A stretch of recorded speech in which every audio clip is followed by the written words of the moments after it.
We are live tonight, and we are going to be talking about the movie, the 1950 classic Harvey, starring James Stewart. Now, if you're looking for my co host, don't worry. She just went to go get Mandy just went to go get a drink, and when she comes back, we'll get started. In the meantime, um, let me start with a few announcements. First of all, um, we have a contest going, and that is kind of a multimedia contest.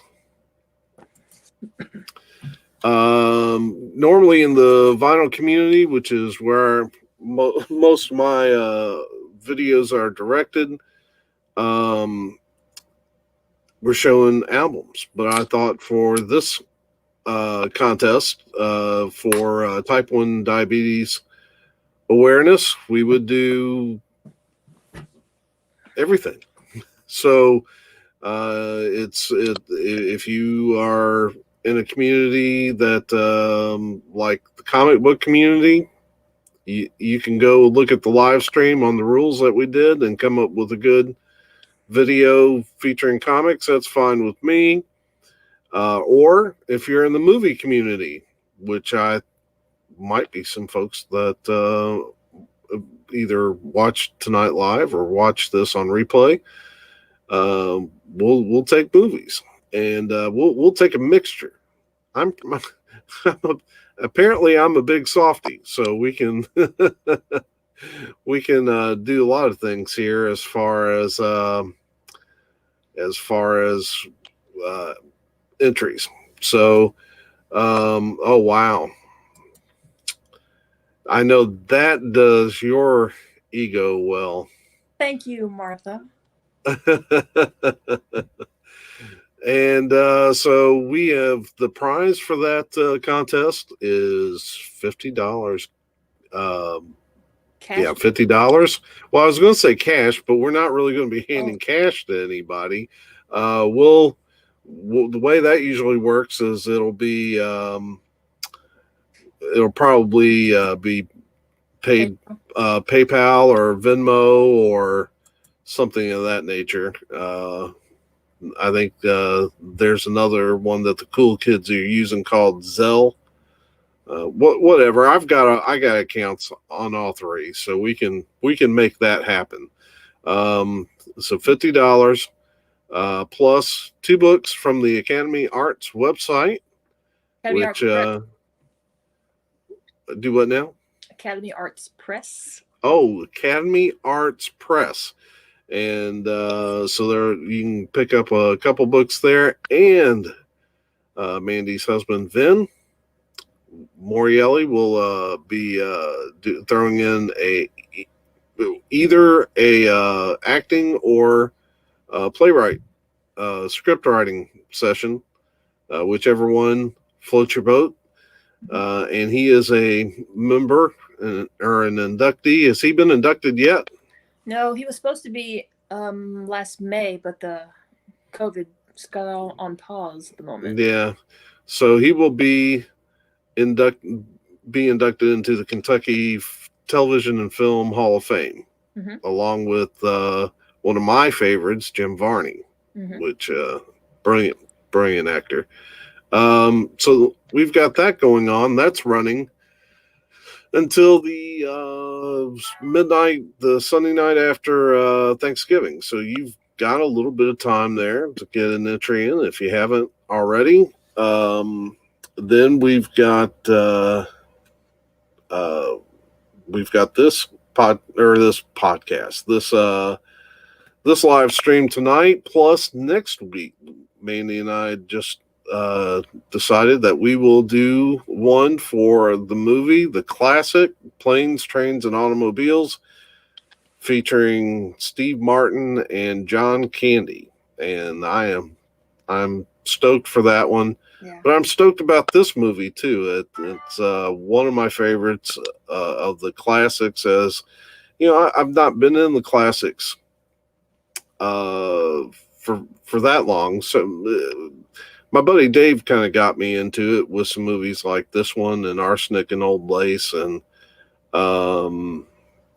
so, but this one quickly has become one of my faves, and so we are going to talk a little bit tonight about that movie, and I have not even gotten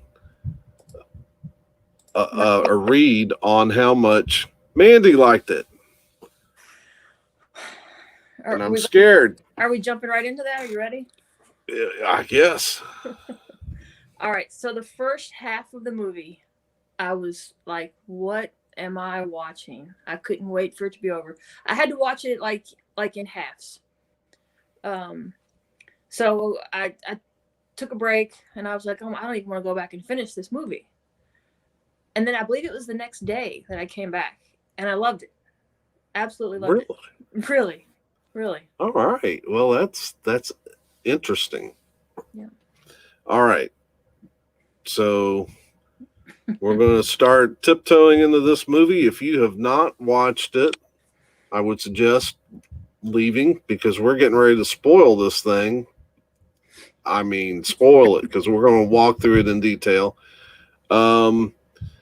And then come back and join us. But for those who love this movie and ready to get into it, we are going to do that. And so this movie opens, well, really, it opened on the sidewalk with James Stewart coming out of his house and talking to an imaginary puka. Yes. And then we see him kind of walk off. There wasn't a whole lot of dialogue there, just kind of introductory. And I think it was his sister and niece that kind of carried the first little bit as we go inside the house and they are getting ready for a social function. Yes. Embarrassed. They were embarrassed. They didn't want him to be there. So they were calling. They were happy that he went down to the bar. They were talking about him going down to the bar. Now, having one of the things I spotted as I was kind of perusing the trivia page on this, because I thought, they kept making a reference to Elwood P. Dowd, Jimmy Stewart's character, as having a drinking problem, but it didn't really appear that way. Yeah, he doesn't appear drunk at all the entire movie.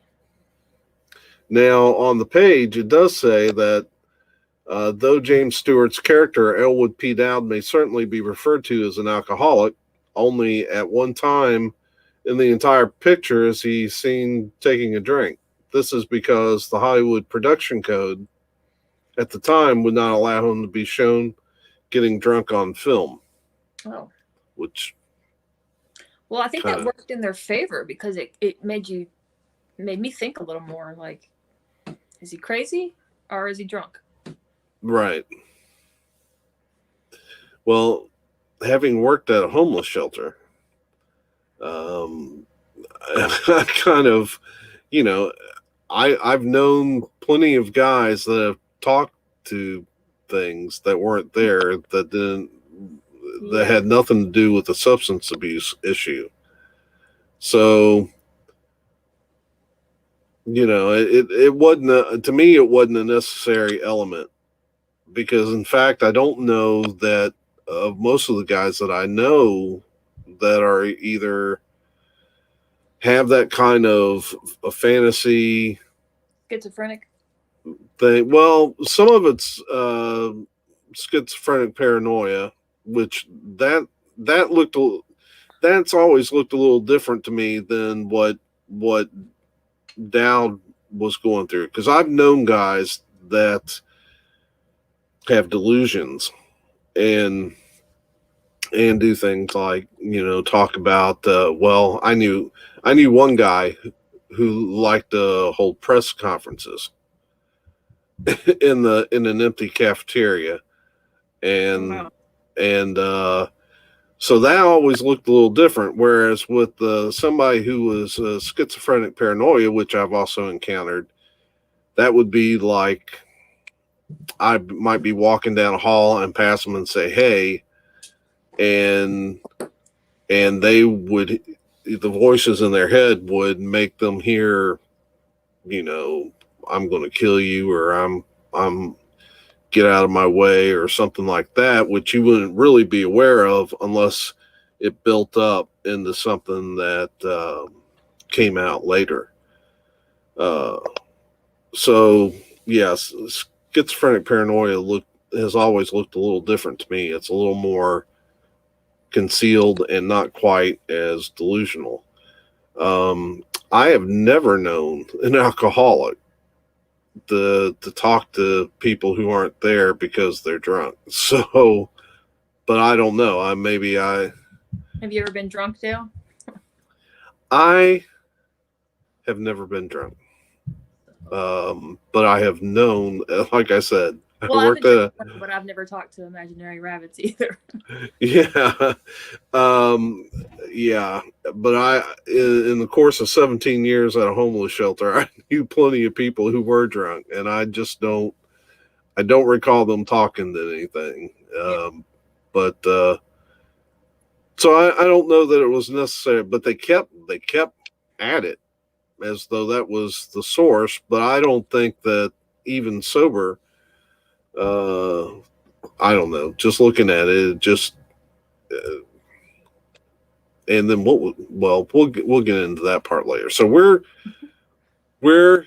at so from the ladies being happy that he's out of the house. Yes. Then we go down to the bar and we see him walk in, and you can kind of tell who's a regular and who's not by the reactions on the faces. Yeah. Yeah. And uh, so I thought that was an enlightening scene. Obviously, the bartender is very familiar with him. I did catch one thing. I did catch in that introductory scene was that about the money being left to him, solely to him. Yeah. They didn't really explain that though, or unless I missed it.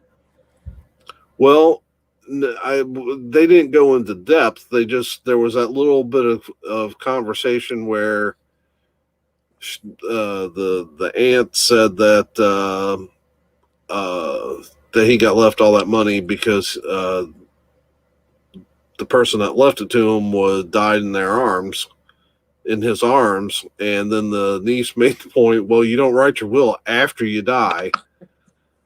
And then the aunt just kind of brushed it off and told her, what, don't be didactic, or what was the word exactly?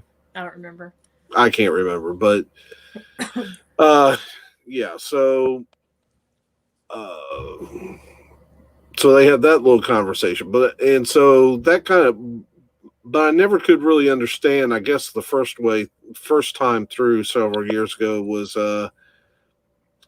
exactly the money situation, how he was living, supporting himself, having money to go down to the bar, and if if he's basically his days are going down to the bar with his bunny friend. So I appreciated them putting that out there. And it also kind of casts a little light on the family dynamic, because basically the aunt and the niece are kind of sponging off him. Vita's his sister, I thought. Right. Vita is a sister, but she was not left in the will. If you remember, the niece, I think, even made the statement that they were kind of living off him. You're right. Yeah. Yeah. Yeah. And nicely, they have like house staff and all that, like servants. Yeah, I mean, that was a big, beautiful house. I mean, it was a standard of living that was, well, they're having high society functions. That's part of the problem. And so yeah, it kind of, here you are. You've got your her brother that's having, who's embarrassing, but he's not doing anything that bad, and they want to get rid of him off and live off his money. Yeah. While he's in an institution. That's not cool. So how did they get the judge to go down to the bar? That was weird. Like, this judge is just like on retainer. You call, and I'm going to run down to the bar and hold your uncle. Maybe they were that wealthy. Yeah. I mean, I not never having had that kind of money, I don't know. Maybe the judge was an old friend of the family, and maybe there was enough money there to where he was going to listen to whatever they had to say. I don't know. But yeah, he did seem. I kept in my head having to remind myself he's a judge and not an attorney, because I would have figured if it was a family lawyer, oh well, yeah, they're going to jump, and you're wealthy enough, they're going to jump through whatever hoops. Yeah.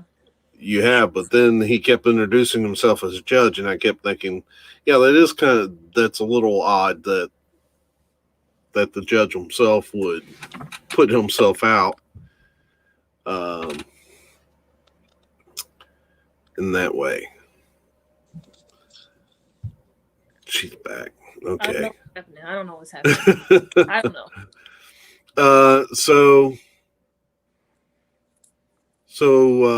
And it kind of was endearing of Elwood that he would stop in there, and pedantic. Thank you, Vince. Or Vin.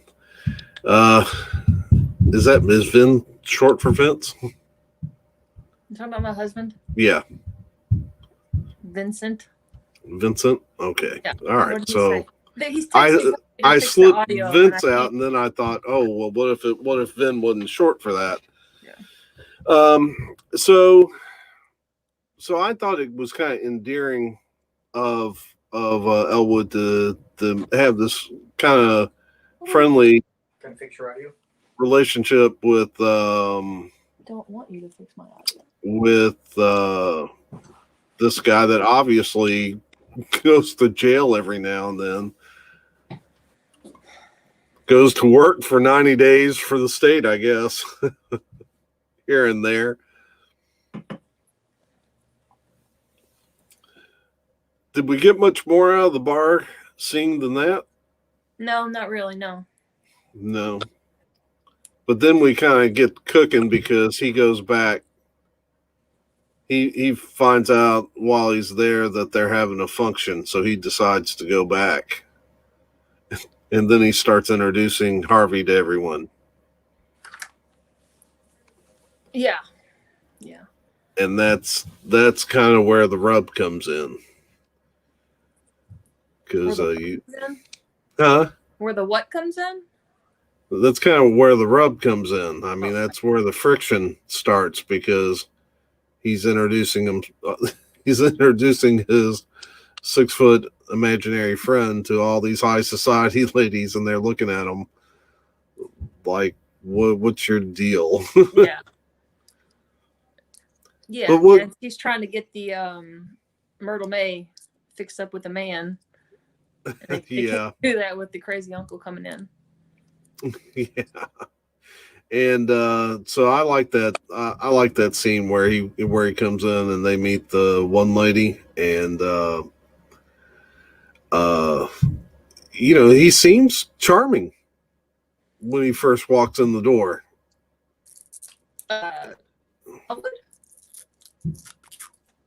I missed that because you froze for a second. Elwood seems charming. Elwood. Yeah, no, I thought he was charming throughout the whole thing. Oh yeah, he's very, very mild-mannered, but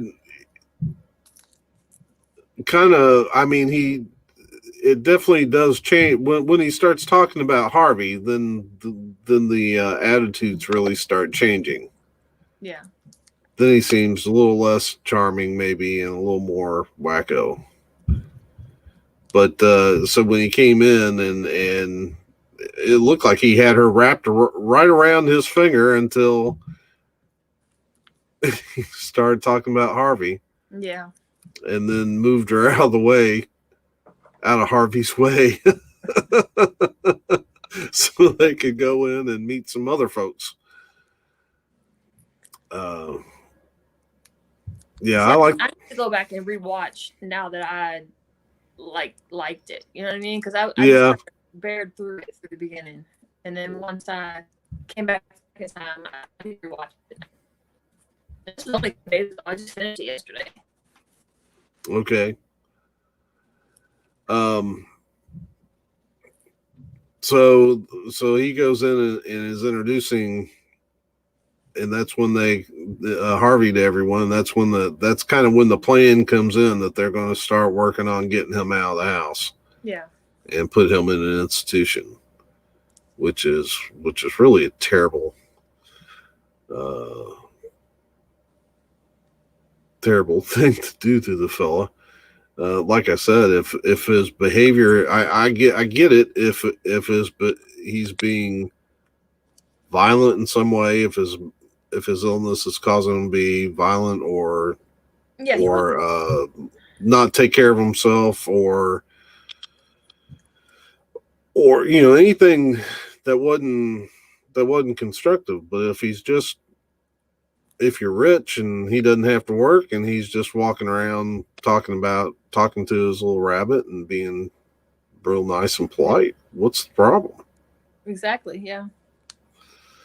So then I guess the next big scene after that would have been, was there something between that and her taking him out to the just calling and having the judge make it official. Yeah. And then they rode out to the what would we call that? Asylum? An asylum of sorts. And I really like this cast. I like the doctor. He was a dashing young man. The nurse was beautiful, and the orderly, the what was that orderly's name? I've seen him in other stuff too. As that was Jesse White. When he came in, I thought, man, I've seen him in some other stuff, and I know I have. And yeah, he was a character. He was a good one of the better characters too. And then so they go in and of course there's the good scenes too. They didn't just ignore the cabbies that took them out there. So she leaves them out in the cab, and that other cabbie was a little little shook. Yeah, he wanted his money. Well, I'm talking about the one that took him out there that was sitting out there with Elwood, and Elwood started talking to him, and he pulled the wrench out of the glove compartment. Oh yeah, I forgot about that. Yep. And so then the sister is in there talking to the staff, and interesting dynamic with the obviously that nurse being in love with the doctor. Yeah, but she looked like she was in love with Elwood to me at first. I mean, she definitely had something going for him. For Elwood? Yeah, I thought anyway. Yeah, I think there was well, first of all, unlike the doctor, Elwood could see her. I mean, in some ways, to the doctor, she was as invisible to him as Harvey was to everybody else. True. I mean, he could see her, but he just wasn't seeing how she felt. Yeah. And she obviously was over the moon for him. And so then here comes Elwood, uh, recognizing her and complimenting her beauty and all that, and yeah, I think that was and that was such an interesting way to play Elwood, to be so charming. I mean, that's there's and I further into this movie, I'll mention where I thought there was a moment where I thought, now I see what the buzz is about James Stewart, because he could turn on that movie star appeal. Definitely. And yeah, there are just moments I don't know that in an actor of any less ability could have come across the way he did. And calm, soothing voice, like all the way through it. Like he never got, like he didn't slurs. He never got angry. He was just calm and. Oh yeah. I don't know how to explain it. Yeah. Yeah, and I think it was deliberate to play that way, to be so likable to so many people. Yeah. And even really very charming to women. Yeah. And that's kind of off-putting, because you wouldn't think of that. I mean, you would normally think a guy talking to himself would be unkempt and socially awkward, and yeah, and just trying to get whatever attention he could. But from Stewart's vantage as Elwood, that I mean, he seemed pretty sharp, which of course also led to the confusion, the initial confusion at the asylum. Oh yeah.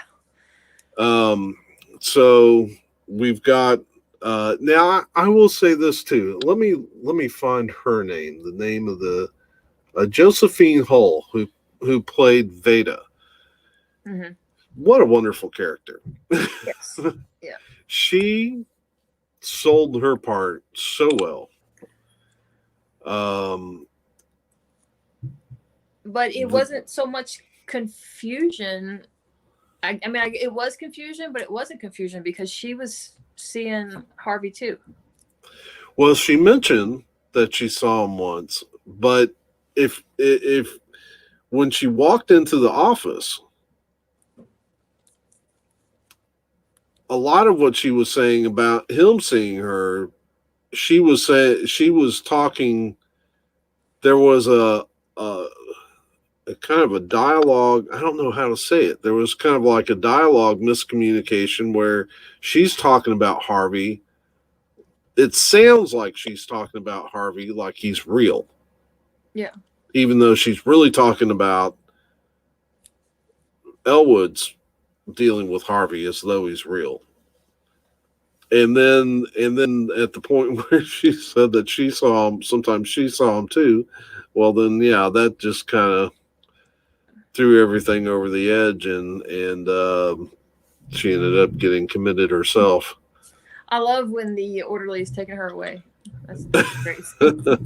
Now, I couldn't tell on the cut if it looked like, did he? I mean, I know she was a smaller woman, but still, just to throw her on his shoulder like that and run up those steps, I wondered, was there a cut in there that I missed, or did he actually carry that? I don't know. Actually carry her up the steps like that. I don't know, but yeah. And then and boy, they just that was 1950. So they just let male orderlies take elderly old women up to the second floor and bathe them. That's what I was getting ready to say. Did he throw her in the bathtub too? That's what she said. And and then that great scene uh, with Elwood, where the conversation is between him and that nurse, where he keeps trying to talk.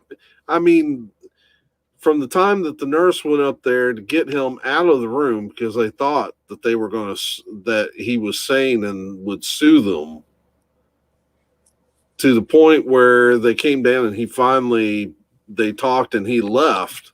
That whole time, he's trying desperately to introduce them to this imaginary rabbit, and just keeps getting cut off. Yeah. And misunderstood.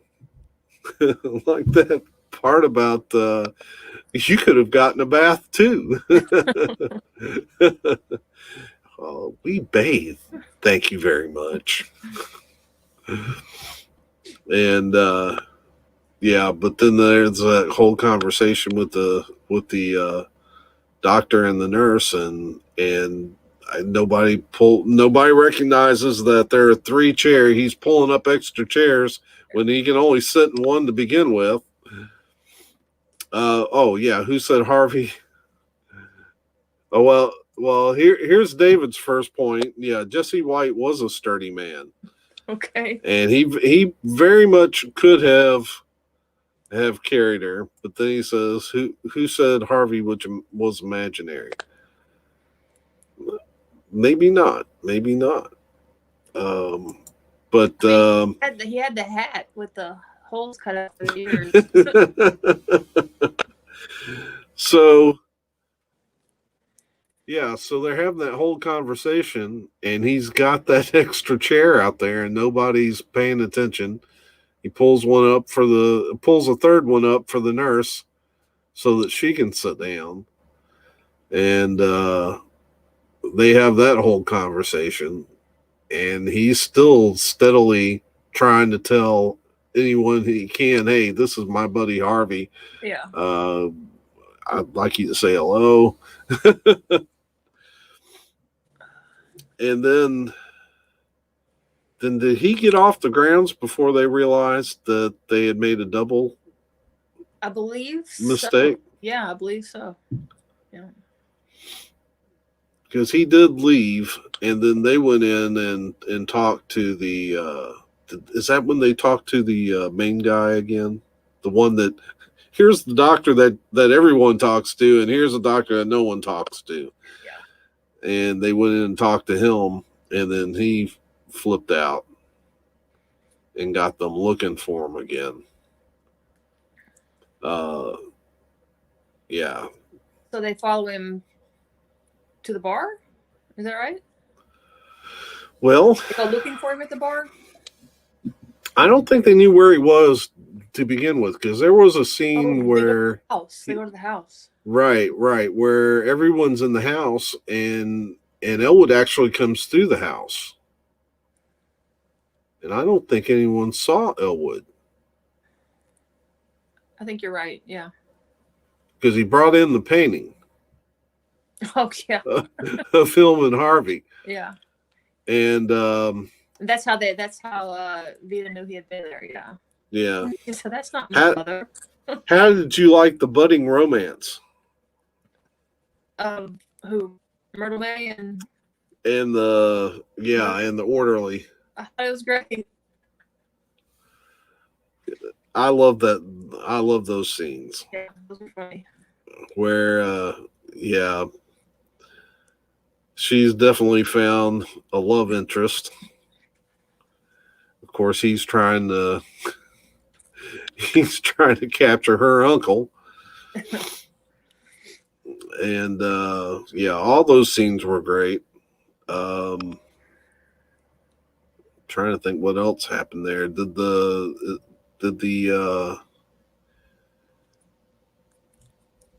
main doctor show up at the house first and then went to the bar? Did he?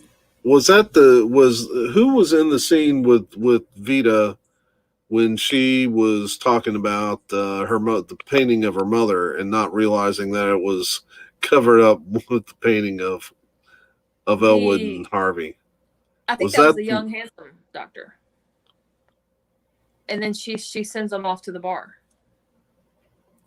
No, it had to be the older doctor, because remember, the orderly actually went back to the asylum and ran into the young doctor and the nurse, and then they went from there to the bar. They figured out then that the doctor had not returned. Gotcha. So. Oh yeah, you're right. And they were going looking for the doctor because they were afraid somebody hurt the doctor. You're right. What's Dave got here? Is Dave the guy who suggested we watch this movie?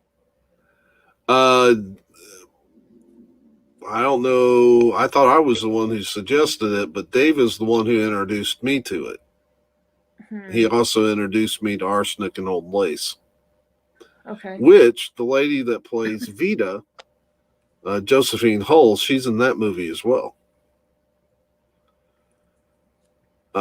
Let's see. The brilliance of the writing of this is that Elwood behaves under the idea that everyone can see Harvey.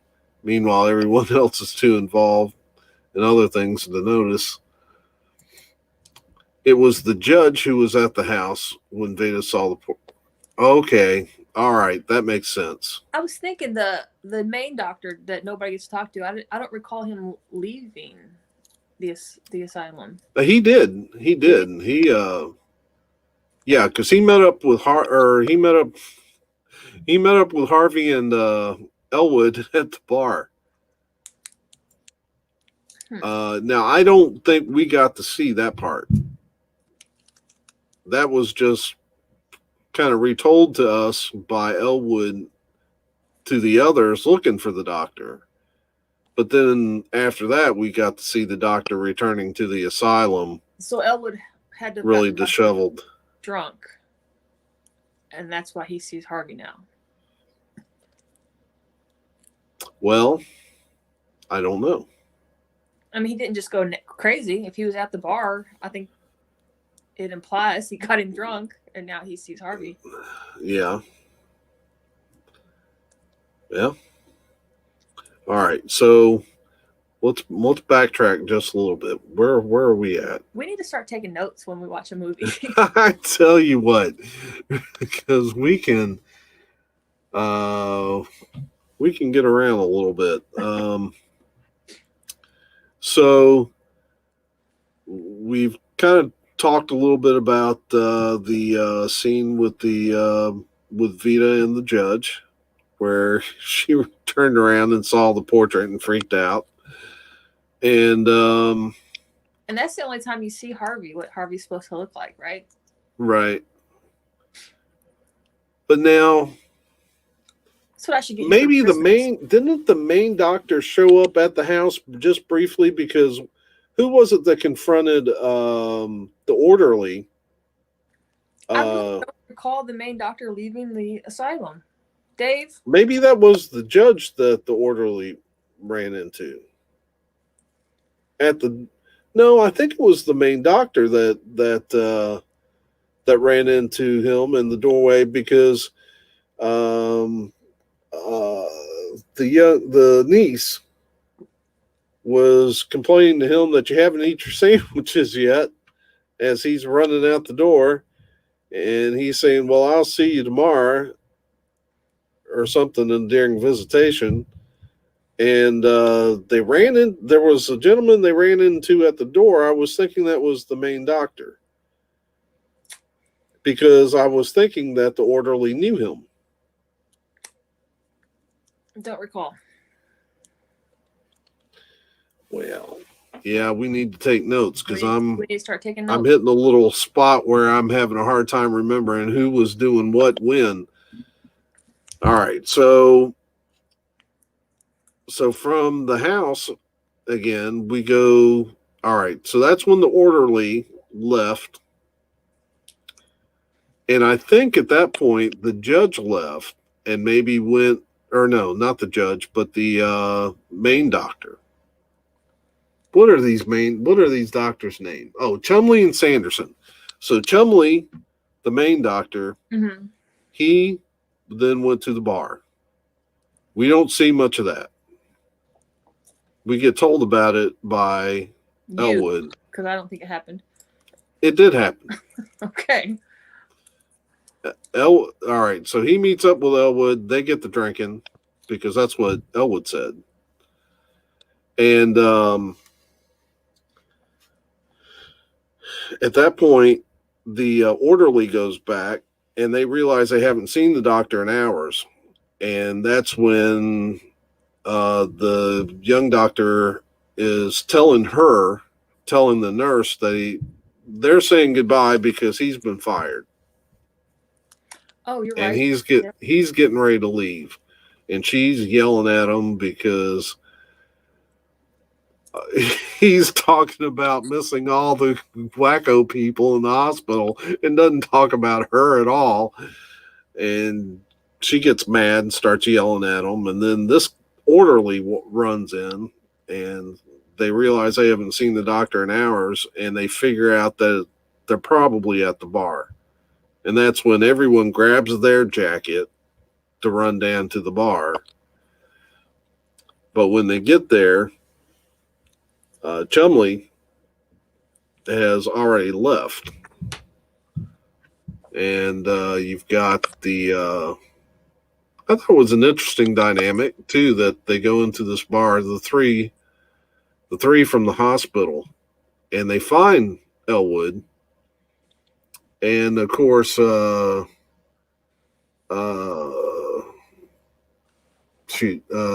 Jesse White's character, the intern, his first thing is he's just a brute, so he's gonna manhandle Elwood out of there until I guess they figured out that the people at the bar like Elwood too much, and he might get his butt kicked before he can drag Elwood out of there. So where is it that you really picked up and started enjoying this film? Probably the bar scene, honestly. Like, it just seemed really slow to me up until the end, and I was kind of it just seemed really drawn out. But now, like I said before, I think if I go back and rewatch, knowing how it ends and why it was so drawn out, I think I was like, what are you doing? Come on. Every week it's the same thing.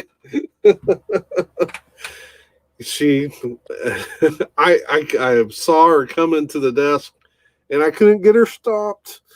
Oh, look at that face. I love it, but sometimes I get Who are you talking to? Her. Who?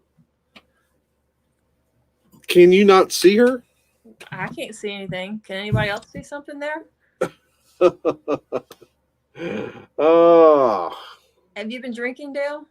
Yeah, that's it. Oh, wow. It's funny you should say that because Dave, for the longest time, actually had a cat named Harvey. Oh, yeah? On purpose? Named after this movie. So we're in the bar, and what were we talking about before Aretha interrupted us? That's where I thought the movie picked up. Oh, yeah. Well, and yeah, and then so once we get rid of the orderly and just are having some nice conversation. I tell you, when I saw James Stewart really bring the major league, here's the major league movie star mojo, is when he asked her, said, "May I hold your hand?" That was the moment. It was like, oh man, he so smooth. He puts his flower on, gives her his flower, and says something like, "My flower looks pretty with you wearing," or something like that. I don't know. That was pretty smooth too. Yes. Yeah. But when he asked to hold her hand, and and then said something. Oh, wow. Said something to her about if I could go back and live my life again to her. So if James Stewart, we'll throw out the convention of linear time and just say that if that James Stewart held your hand and said that to you, would you melt? Oh yeah. Yeah. Definitely, yeah. Yeah. I thought that was really where he brought the big time movie star mojo. Yeah. He just really could deliver that. Any other guy saying it would probably sound cheesy. Yeah. Yeah. And a raging alcoholic on top of that pulled that off so smoothly. Like a lot of that just didn't add up. Right. But I guess I tend to, it works for me because I keep forgetting the alcohol part. Yeah. It's like, I wonder if that's on purpose. What's that? But they don't want you to, I mean, like it's implied, but they don't want you to. Well, according to what they said, they just weren't allowed to play up the alcoholism that much. But like I said, I've worked with people with delusions, and usually it's. He's not an alcoholic. I just now figured out I can see the chat. Yeah. Five shows in, I just figured it out. Yeah. So to me, having, like I said, I've worked with mentally ill people. I mean, we focused on that at the homeless shelter, and I've never known anybody really to do that off alcohol. So for me, it works better not thinking that it's alcoholism that causes the seeing of. Doesn't he have a quote somewhere about escaping reality? Let me find it.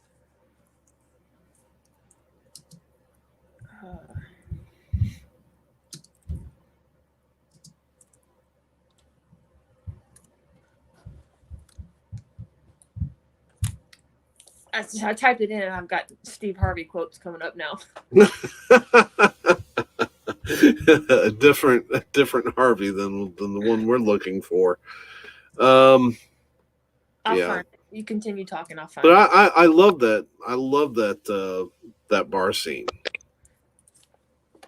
Yeah, one that was a great scene. For that's honestly that's where it picked up, and I was like, yeah, why did I hate this 30 minutes ago? Like I'm into it now.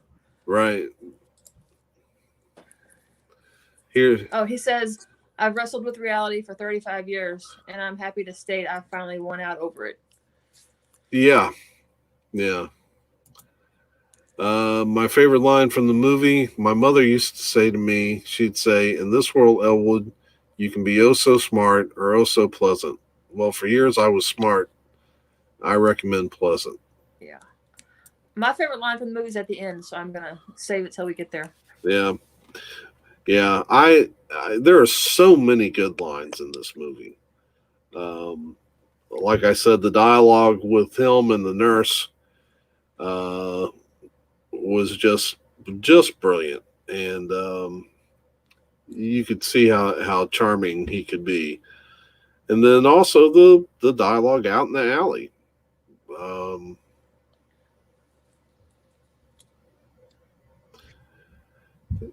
It was good. It was good too. Kind of gave you a little bit more insight into who he was and why he was that way.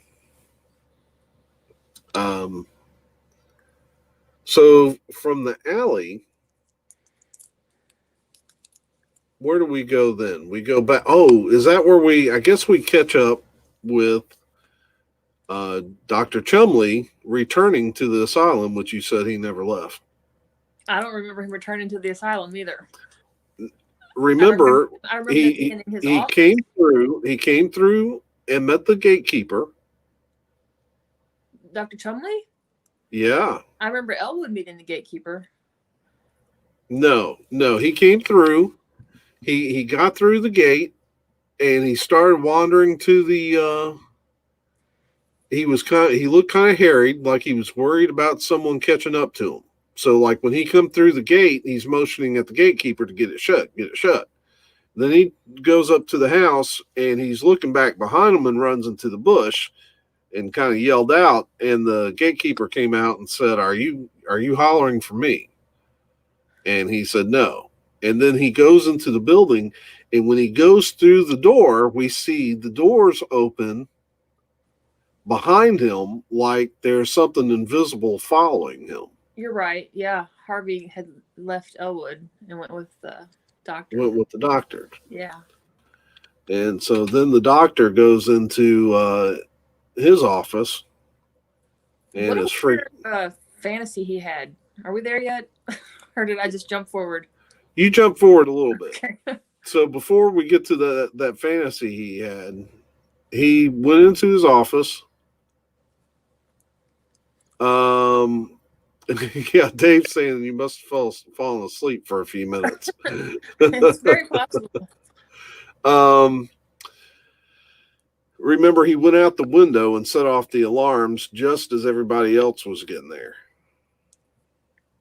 Except Elwood still wasn't there. It was all the crew, the sister and niece and judge, and I think just about everybody was showing up at that point. Yeah. And he had gone out the window, but then he came back around, didn't he? Now I can't remember. There's a little gap. I can't remember what caused him to come back into the building. So who fell asleep then, me or you? Oh, wow. I can't remember. But I remember they came in looking for him. No, we got to backtrack and say that the nurse and the doctor are in love now. Remember, they were dancing at the bar before they left. Oh, yeah. He put them back together. Yeah. And so they come back. He's gone through the window. Man, I'm just blanking for a second on what transpired. Everybody else is coming back in, having all their drama because, well, there's all the good stuff happening in the background as the orderly and the niece keep trying to have these exchanges, and the sister keeps looking around and freaking out because all she can remember is being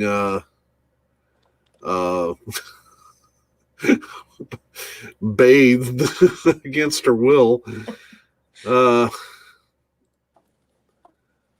And by the way, we skipped one thing we missed was how brilliant was that dialogue when the sister was telling the niece, I hope you never.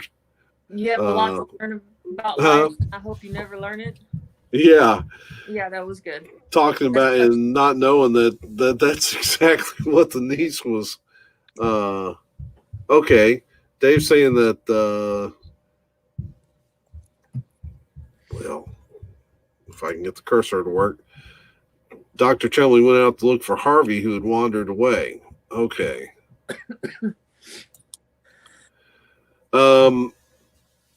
So yeah, and so they're having all their little exchanges in there, and then finally, Elwood comes back and ends up going in with Dr. Chumley. And that's where that was another brilliant scene. The exchange between Dr. Chumley and where we got a lot of our lines. And one that I had actually mentioned before, probably, I think in conversation with you, but knowing that you weren't going to get it because you had never seen the movie at that point. But yeah, the doctor with his fantasy about laying and having this woman stroke his hand and go, poor thing. Poor thing. It was a good fantasy. Okay.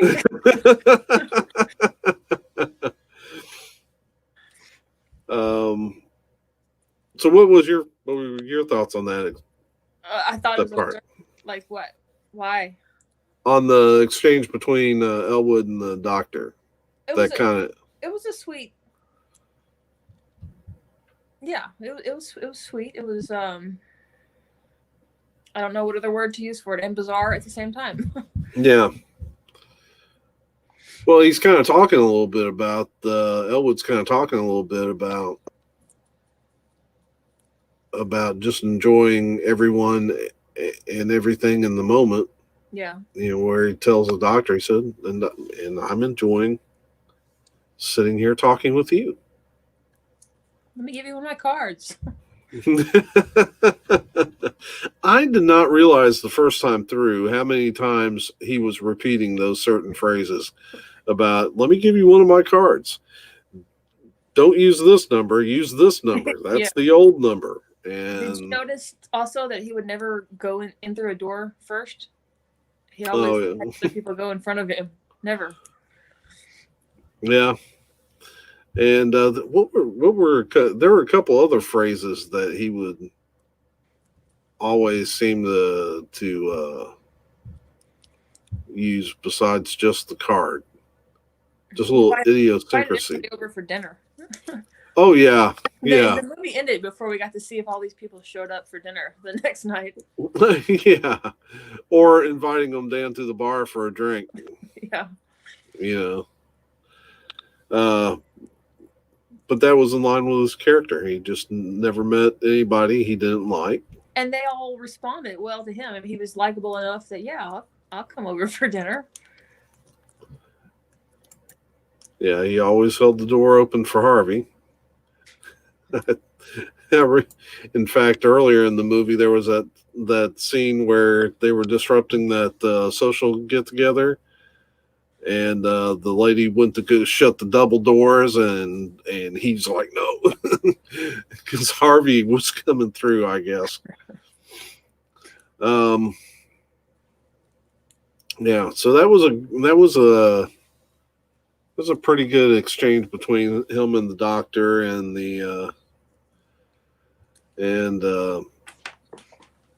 there was more talk about what Harvey's power was. And something about, like, making time. Yeah. Stand still or something along those lines.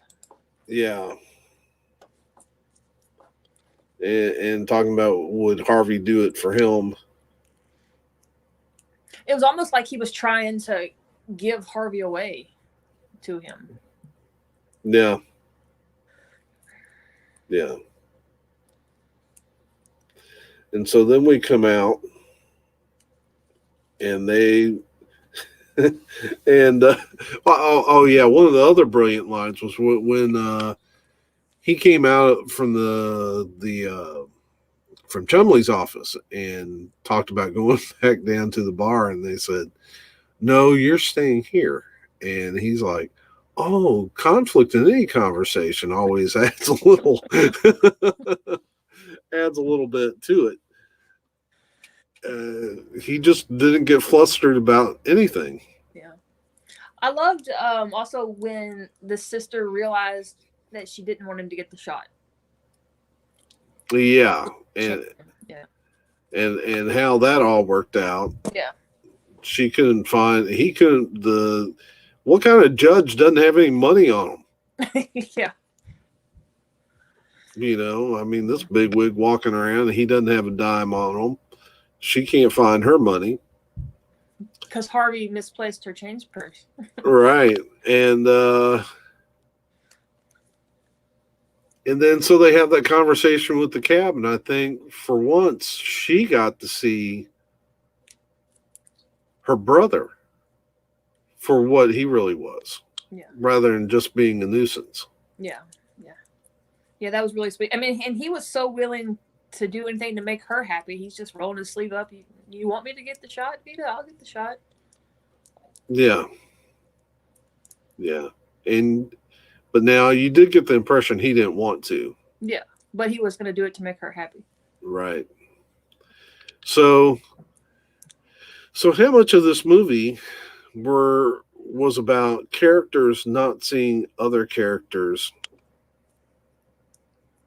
you know, here you've got the main character who sees a puka that isn't there, and he's enabling. And a lot of what's happening around him is the ability of people to see other people. Because we got the doctor who can't see this nurse that is beautiful and devoted to him. Yeah, the sister can't see the brother. Yeah, that makes a lot of sense. And then we've got Vita, who obviously has not seen Elwood for who he is until the cab driver talks to her. Yeah. About that, and I liked his comment about it as he went through the door. Yeah, once he gets that shot, he's going to be regular, just like the rest of us. And you know how is basically saying how much we suck. Yeah. And poor Elwood had to come out from almost getting a shot and pull out his wallet and pay for that cab because he's right. But again, so she gets to see that interaction. You know, she's mad at the guy. Yeah, don't give him a dime more. And here goes Elwood inviting him over to the house for dinner. And oh yeah, and here's a bill. Keep the change. Yeah, because that's Elwood for you. And just and getting in that small conversation, just getting to know this guy and paying attention to his story. Oh, your brother works for the other cab company. Mm-hmm. Isn't that interesting? Yeah, he picked up on details, remembered names, and yeah. And so then you have him. You have the realization from the sister that don't change them. Yeah, let them be, and and that was a good way to to do that. Of course, I don't know what he was actually going to give Elwood, whether it would have worked or not. Have you ever seen Parks and Rec? No. Okay, never mind. I was gonna compare Elwood to like a calm version of Rob Lowe's character in Parks and Rec. He's like this always optimistic, just super friendly, calls everybody by their name, just wonderful guy. He's like really, really accurate. But that was like the calm version of him. Yeah. Here's Dave. Yeah. That's what you were pointing out a minute ago was about Harvey hiding Veda's change purse. And then I guess we didn't get much of an epilogue except them leaving. And Harvey, there was a little exchange where at first we thought Harvey was going to stay with the doctor. Mm-hmm. And then he comes. You thought that Elwood was just going to leave and be normal now. Yeah. And then Harvey comes running. And then you see the gate open, or you see like the lever. Are you frozen? What's happening? No, I'm having a little bit of problem with you're kind of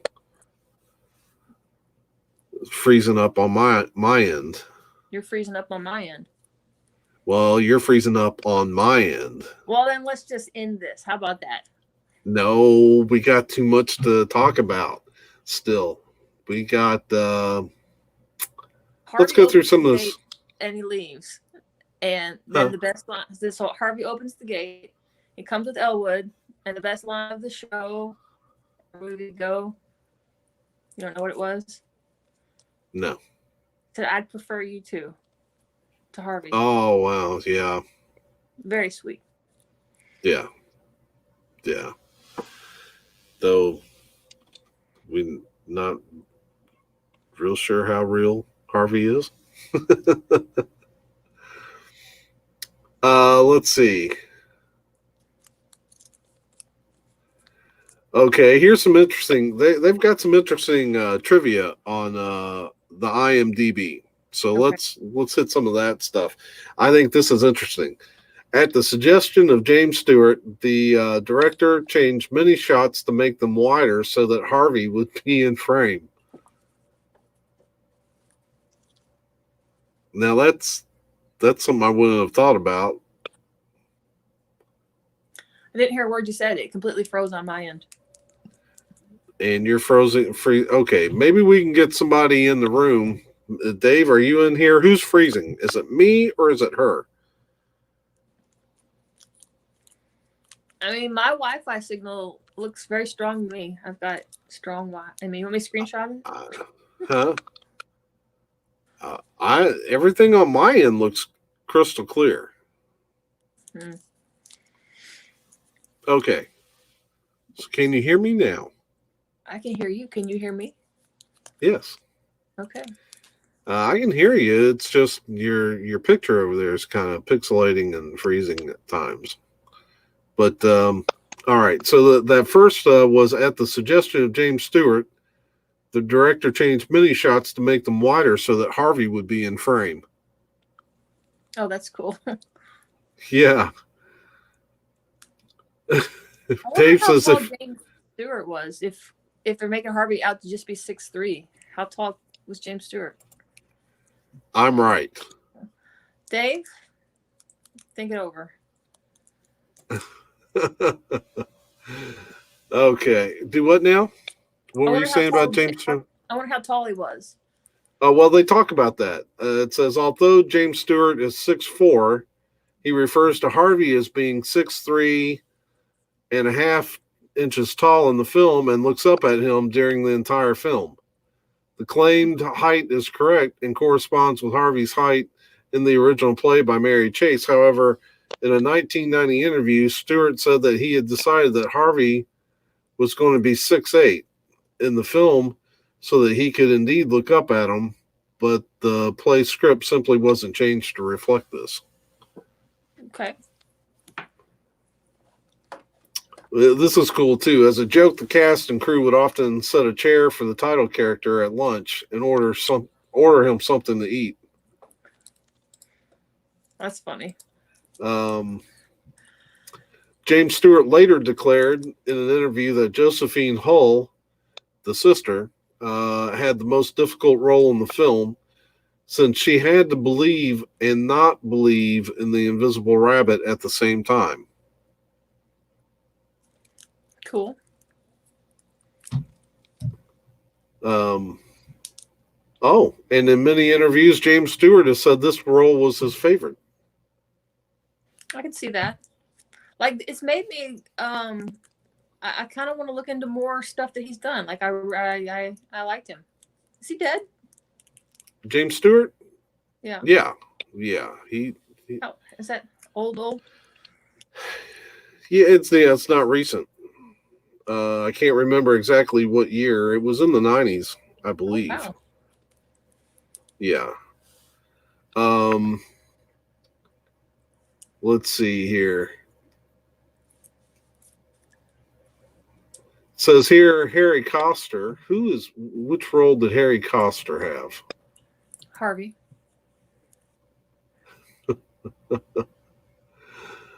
Oh, let's see. I'm not even seeing his name in the credits here. But it says here that Harry Coster and James Stewart discovered that they worked. Maybe he was the director. Coster said later that working with Stewart was without any doubt one of the most pleasant experiences of my life. It must have been a spirit. There was very little friction ever, only ambition and craftsmanship and precision, just doing it right professionally. On top of that, he put the whipped cream of great talent. He put the whipped cream of great talent. He was always the first on the set. Huh. Let's do another one of his movies. James Stewart? Yeah. Oh, yeah. We can... let's see. Stewart died in 97. That's the year I was born. Wow. Oh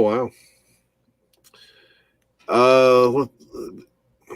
There's a number of his. He did westerns. Huh? I love that you just believe that. What's that? That I was born in 97.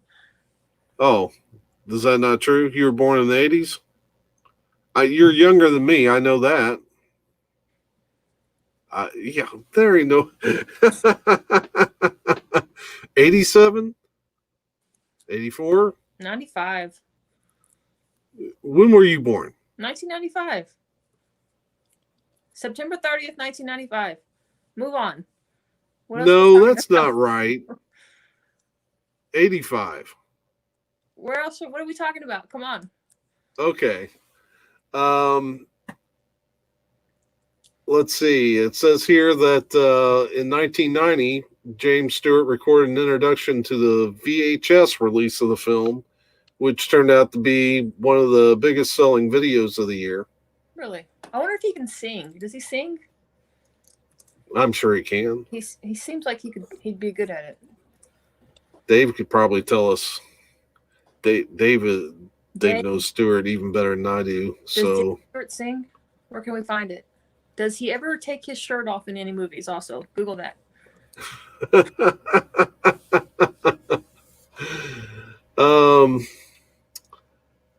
Let's see here. The film did well at the box office, but not quite enough to recoup its production cost, which had been driven way up with the $1 million price tag for the rights to the play. Oh, wow. Yeah. Oh, well, there's all kinds of James Stewart movies we can do. He did 4, I think he did 4 pictures with Hitchcock, which were all classics. Like The Man Who Knew Too Much, Vertigo. Never seen it. A couple others I'm blanking on. Then of course we've got a young James Stewart doing Mr. Smith Goes to Washington, where he plays a young senator, kind of wet behind the ears senator. Then we got which I recently watched, and it was impressive. We got westerns. He did a brilliant western called "The Man Who Shot Liberty Valance" with John Wayne. Really? Yeah, he did a lot of westerns. Shenandoah. Now I'm just going to blank on all these. So he did a lot of westerns. What I thought was interesting after I watched the Man Who Shot Liberty Valance, it was directed by John Ford, who had done a lot of westerns, and apparently there was a lot of friction, not from Stewart, but John Ford would aggravate John Wayne by bringing up the fact that Stewart actually served in the war. Really? And John Wayne hadn't. And so that was kind of a way Ford, I guess, would, I don't know why you'd want to. I thought he made money with John Wayne. Why would you want to aggravate him? Yeah. But yeah, from what I understand, he threw Stewart's service in the military in Wayne's face a couple times, creating some friction between. He was in the Army? He was a pilot. I believe he was a pilot, and I'm not sure. Pictures exist. I'd like to see.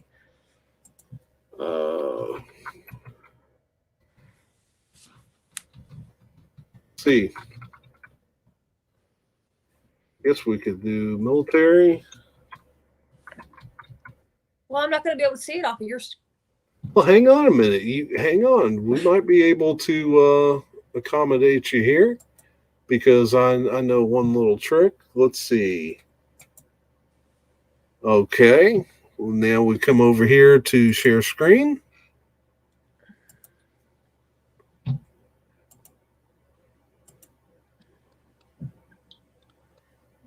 Look at you. Hi. Huh. Every now and then I figure something out, don't I? How about that? Yeah, here's some more. Oh yeah, here's a bunch of Dave's suggesting. The Cheyenne Social Club. Okay. It was a Western with Henry Fonda. Well, Rear Window was a brilliant Hitchcock film. Okay. Rope. Rope is another one that is brilliant with Hitchcock. We got The Far Country, Broken Arrow, Winchester 73, The Naked Spur. All those are Westerns. Okay. Oh, yeah. And then he did the Glenn Miller story, and Glenn Miller being a famous musician. Yeah, so he played Glenn Miller as well. Okay. Yeah, well, let's definitely do some more of his. I like him. So we made you a Jimmy Stewart fan, huh? We did. Yeah. We also at some point need to watch Arsenic and Old Lace. Who's in that? It is wow. Cary Grant. Okay. And like I said, Josephine Hull, who played Vita. Okay. She plays one of the sisters in it. And yeah, it's a great. I guess when I look at Cary Grant, I always think of comedy, but he really showed some comedy chops in Arsenic and Old Lace. I thoroughly enjoyed that film when I watched it with Dave. I've never seen it, and I couldn't tell you who he is. So who? Cary Grant? Yeah. You've heard the name though. I've heard the name, but I don't know who he is. Couldn't pick him out in the lineup. He was one of the big classic leading men. He also did, if I'm not mistaken, I think he did a number of films with Hitchcock as well. Yeah, well, I know he did North by Northeast, which has got an iconic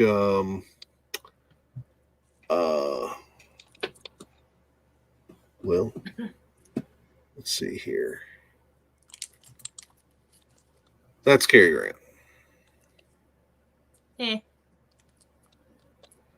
But yeah, so that's good. And North by Northeast has one of the most iconic shots where he's running with a plane flying above him.